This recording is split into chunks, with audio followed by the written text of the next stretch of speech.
দেখে বুঝতেই পারবেন না ফেলে দেওয়ার একটা অংশতে কিভাবে এত মজাদার মুচমুচে বড়া বানিয়ে ফেলা যায়। চলুন তাহলে দেখে নেওয়া যাক কীভাবে বানিয়ে ফেলা যায় এরকম মজার বড়া।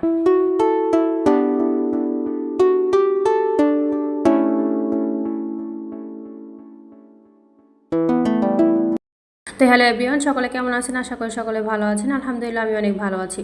তো এই যে আমরা শাকের অংশে দেখা যায় উপরের অংশ নিয়ে থাকলেও গোড়ার অংশটুকু আমরা ফেলে দিই। তাহলে আজকে দেখাবো যে এই গোড়ার অংশ দিয়ে কীভাবে ফেলে না দিয়ে মজাদার মুচমুচে বড়া বানিয়ে ফেলা যায়। এর জন্য আমি গোড়ার অংশগুলোকে সুন্দর করে পরিষ্কার করে ধুয়ে নিয়েছি এবং দেখে নিয়েছি যে এখানে যেগুলো শক্ত সেগুলো আমি ফেলে দিই, যেগুলো একটু নরম সেগুলো নিয়ে আমি কুচু কুচু করে কেটে নিয়েছি।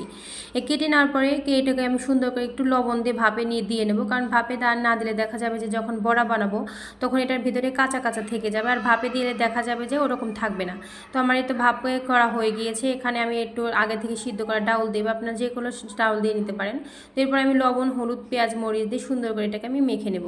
মেখে নেওয়ার পরে আপনারা এখানে চেষ্টা করবেন চাউলের আটা দিতে, যেহেতু আমার কাছে চাউলের আটা ছিল না, যার কারণে আমি এখানে ময়দা বা আটা ব্যবহার করেছি।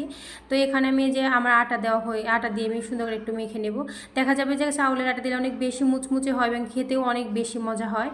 তো দেখেন, আপনার চাইলে এখানে আটা ময়দাও দিতে পারেন, কিন্তু চাউলের আটাটা দিলে বেশি মজা লাগে। তো আমার এই তো হয়ে গিয়েছে। এরপর আগে থেকে তেল গরম করতে দেয় প্যানে, আমি এগুলো সুন্দর করে বড়ার আকৃতি করে দিয়ে নেব। ফ্লেমটা একদম লো হিটে করে বড়াগুলো বানিয়ে নিতে হবে, তাছাড়া দেখা যাবে যে ভিতরে কাঁচা কাঁচা থেকে যাবে এবং বাইরে পুড়ে যাবে এবং খেতেও ভালো লাগবে না। যার কারণে এটাকে স্লো ফ্লেমে দিলে বাইরে যেমন মুচমুচে হবে, ভিতরে অনেকটা মজা লাগবে।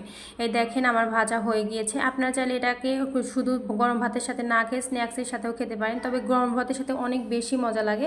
এই দেখেন বড়াগুলো হয়ে গিয়েছে। বাড়ির সবাইকে যদি এটা বানিয়ে খাওয়ান কেউ বিশ্বাসই করবে না এবং নেক্সট টাইম থেকে শাকের অংশ ফেলে দেওয়ার আগে আপনাকে বলবে সেই বড়াগুলো বানিয়ে দেওয়ার জন্য। তো আমার ভিডিওটা যদি কারো উপকারে এসে থাকে, ভালো লেগে থাকে, আমার লাইক করবেন, কমেন্ট করবেন এবং শেয়ার করবেন। আজকের ভিডিও এ পর্যন্তই। আসসালামু আলাইকুম।